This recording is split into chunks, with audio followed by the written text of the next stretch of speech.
Hello everyone and welcome to my review of episode 7 from the second season of The Witcher show on Netflix. If you haven't seen any of the previous videos in the series, feel free to check the playlist in the description and be warned that this one will be full of spoilers. To keep up with the established tradition in the past few reviews, I'll quickly address something from the comments before we get started.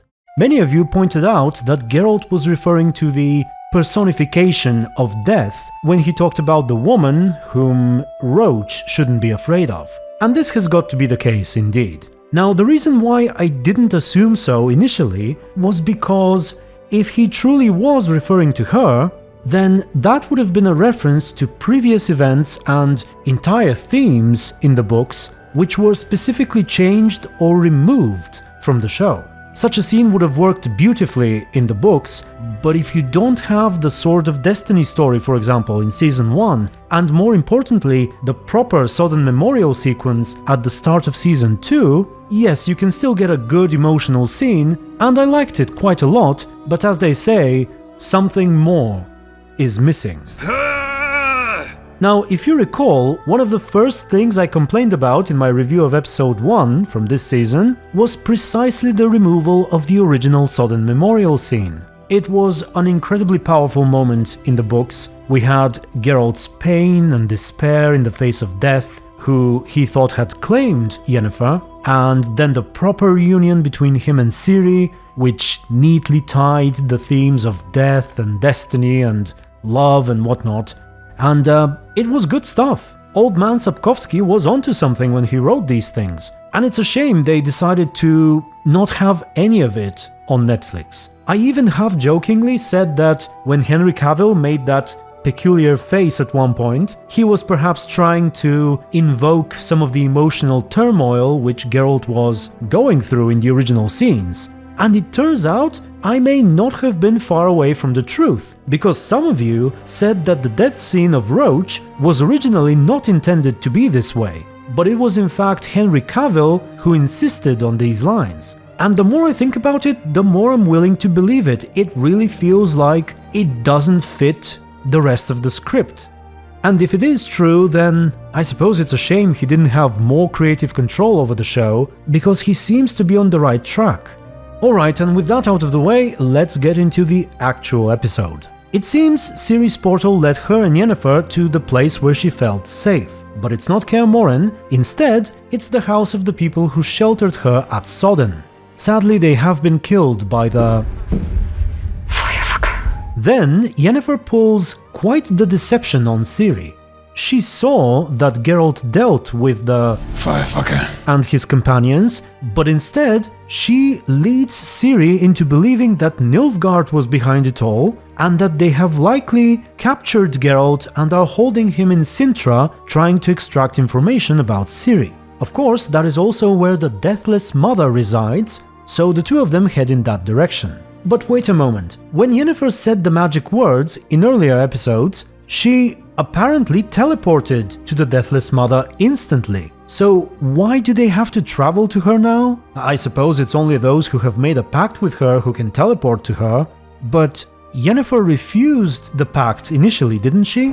Fucking part of tricks! She only agreed to it after she teleported, so I don't know. And speaking of Geralt, he was actually teleported to Oxenford by Mother Nenneker. I hate portals. And right in time to get Dandelion out of prison. I must say, I'm not a huge fan of the Bard in this season. His scenes with Yennefer were not bad, but this later section, not so much. And it's not the actor's fault. I think he's very much into it and he's trying to do well, but he's just written poorly, in my opinion. All of his attempts at being witty end up being some sort of over-the-top one-liners full of swearing, and I don't know, I may be a minority, but he didn't really work for me. I think they generally did a better job at his character in Season 1. But anyway, luckily, despite the fact that Dandelion was in a rather noisy place and Yennefer was whispering, Turn your back to the forest. he could somehow hear the exact words she said from the outside, and with that information Geralt knows exactly where to find her. But before they leave for Cintra, Geralt and Dandelion stumble on one of my favorite parts of the show, Yarpen and his crew.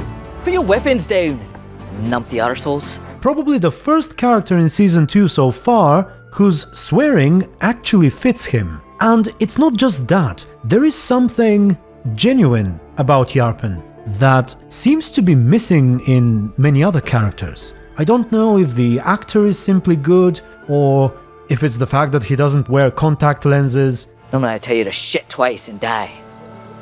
But we're on the trail, and you never refuse help on the trail. But there is just something inexplicably good about him, in my opinion. What's the mission, if you don't mind me asking? I do. The secret kind. My favorite. Oh, and we also see a female dwarf with a beard, as she should be, and it's great. At this point, I wish Geralt had joined them, left everything behind, and went on an adventure in Mahakam, hunting monsters in the snowy mountains, but alas, we head to Cintra again. At least Geralt promises to kill Yennefer, so we have something to look forward to. And what about Yennefer? She's had Ciri.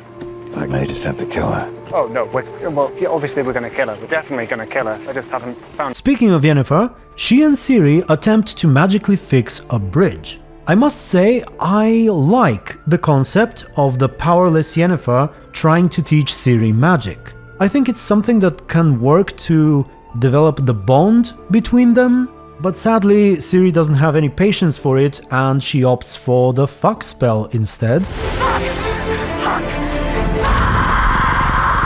Which, I'm not sure what it does. You know how Ciri uses her power to crack the earth and so on? Initially, when I watched this, I thought she somehow terraformed the entire area to make it easier to cross. And that would be why they did such a transition between the shots to avoid having to do all the CGI. However, upon second viewing, it seems that they were standing at the base of the bridge initially, and now they're far away from it. So I guess Ciri just teleported them to the other side? Also, their horses are on the same side of the river as they are after the teleport. So, did Ciri teleport the horses as well? I don't know. So they arrive at Cintra and they accidentally enter in this mind-melding trance thing, which allows them to hear each other's thoughts, and Ciri figures out what Yennefer truly wants. Yennefer immediately has a change of heart and starts regretting it all. I was stupid! And I was selfish! Ciri gets angry and cracks the earth again. I don't trust you!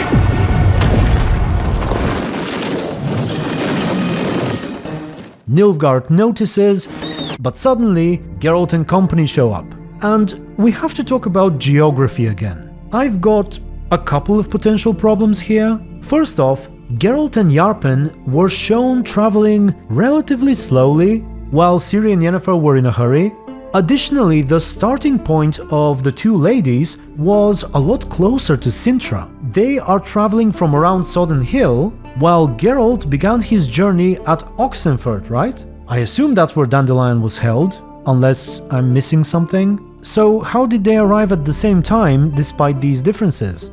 I suppose it would have helped if they had shown Yennefer and Ciri spending hours, maybe even days, trying to find a way to cross the river or something. It would have given them precious time to establish the mother-daughter relationship which they need to develop in order for future scenes to work properly. And the second issue is, given that before all this began, everyone was in the Temple of Melitele, which is here, and if Ciri teleported Yennefer near Sodden Hill, why do they assume that Nilfgaard would already be holding Geralt in Cintra? If anything, Yen and Ciri should have a decent head start on whoever is taking Geralt to Cintra.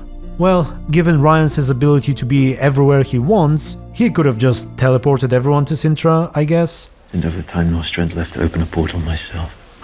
But anyway, Yarpen and company saved the day, and we have another scene which might have been Henry Cavill's idea once again. I don't know, but it is a reference to the events of the books where Geralt tells Yarpen that Ciri is his. It was a very touching scene originally, and even though the circumstances and the general tone are different now, it still works. Yes, the relationship between Geralt and Ciri was not that well established here, but nevertheless, it is likely my favorite moment in this episode. The girl. Yours? Mine. Mine, Sigrun. This is precisely the sort of thing which, in my opinion, is missing very often from the show.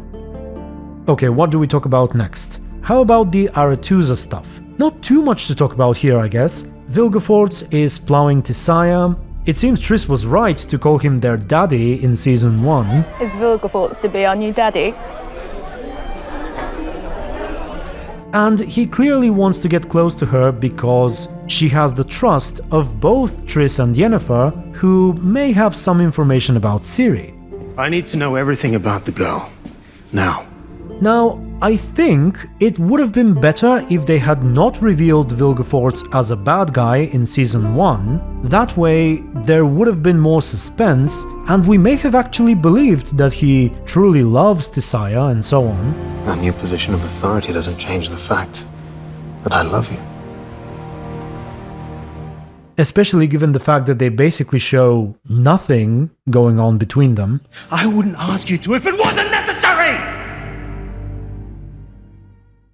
Oh, and by the way, in the books, there is quite the massive age difference between Vilgefortz and Tissaia. He is a relatively young mage, probably around Yennefer's age, and I don't think they ever reveal how old Tissaia is, but we do know that Philippa Eilhart is older than 300, and we also know that Tissaia was already an established teacher when Philippa was in school, so she may be 400 or so. And speaking of Philippa, Dijkstra visits Aretuza to bring everyone to speed with the elven baby, but also to do a bit of spying of his own. We learn that Vilgefortz is now the leader of the Mage Brotherhood, Tissaia lies about Triss being ill, and Dijkstra makes a reference to a rather embarrassing sequence of events in the books.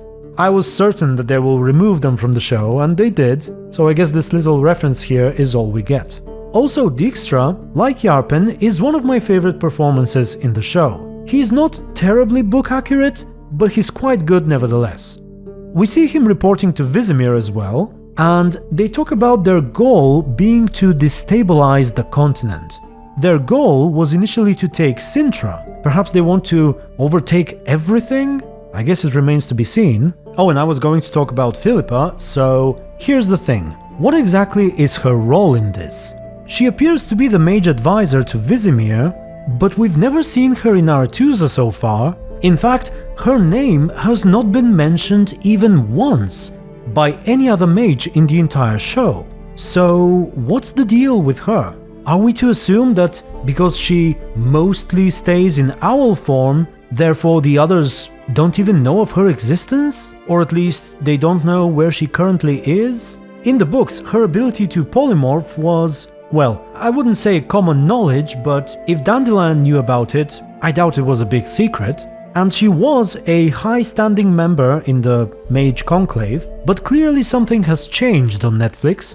Feel free to let me know what you think of her so far. She will actually show her human form in the next episode, but we won't really learn much more than we already know. And speaking of the next episode, I think I will leave at least part of the Cintrian plot here with Fringilla and Francesca for my next video, because I simply can't talk about it properly unless I go into some of the events from the final episode. But suffice it to say, I am not a huge fan of how it turned out. I was with it for the most part, you know, the relationship between Francesca and Fringilla, forged in their pact with the Deathless Mother. It was possibly the longest ongoing story in this season. I enjoyed the tension it caused between Fringilla and Kair and so on, but now in this episode, both the elves and some of the Nilfgaardians suddenly go over the top and start acting rather out of character in my opinion. General Nefarious here, or whatever his name is, starts hanging every other elf because he suspects them of espionage or something. He's so full of himself, he even winks at Fringilla. And at the same time, the elves who got all of their needs tended to by Nilfgaard suddenly decide they don't want to give anything in return. Nilfgaard gave them their ancestral home back. They turned it into safe haven for elves from all around the north. Fringilla helped Francesca give birth to the first pure elven baby in who knows how long. They gave them meat to eat and basically did for the elves everything they initially desired. All this in an exchange to help Nilfgaard against the north. You know, the north which, according to Francesca herself, hates the elves so much. They hate us. They've always hated us. They need no other reason than the shape of our ears. And it's not like Nilfgaard is sending the elves to die or anything. They only want them to show up for military training in the morning, at least for now. But suddenly the elves go, nope, we're just gonna live our lives in peace and have elven babies, and we want no part in your quarrels. And by the way, we're keeping Cintra and the meat and everything. Oh, and Fringilla got so worked up that she basically turned into Gaunter O'Dimm. There's this meeting of the Nilfgaardian elite in Cintra, and somehow she managed to poison their drinks. I'm not entirely sure how this works, because some of them are drinking in small bits, others all at once, and yet others are not drinking at all, but somehow every single one of them freezes in place at the exact same moment, and Fringilla kills them all, except for Kair.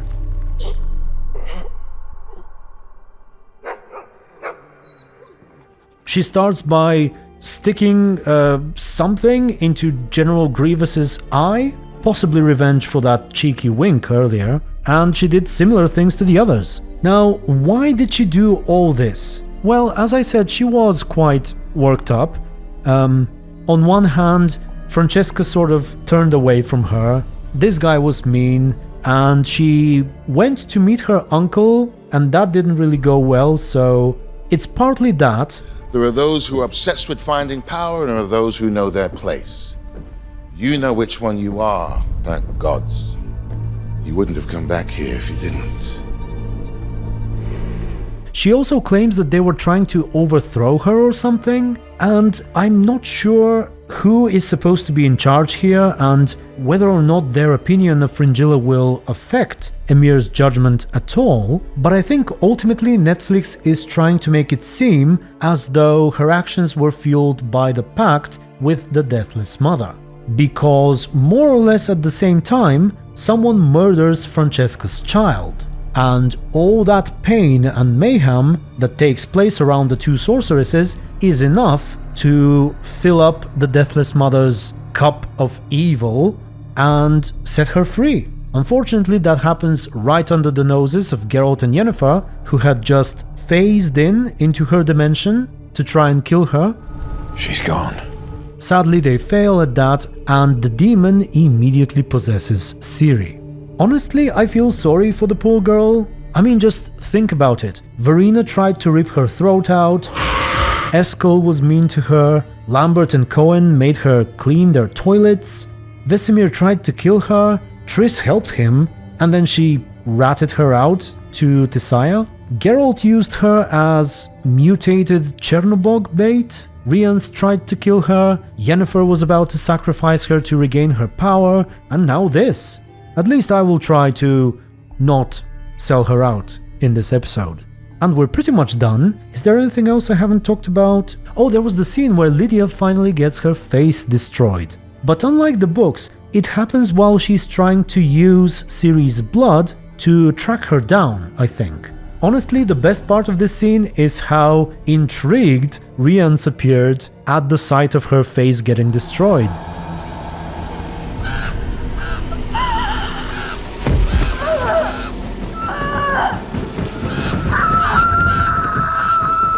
He's just messed up and evil, and he enjoys it. I can appreciate that in a character. And on that cheerful note, I think we're done. Tell me what you thought of this episode, and thank you very much for watching. Special thanks to my supporters and YouTube members. We only have one more left, so until then, stay tuned and be good. Never suspected he'd be so humble. Triss? Yennefer, perchance? couple times. Her and the Wild Hunt. Oh.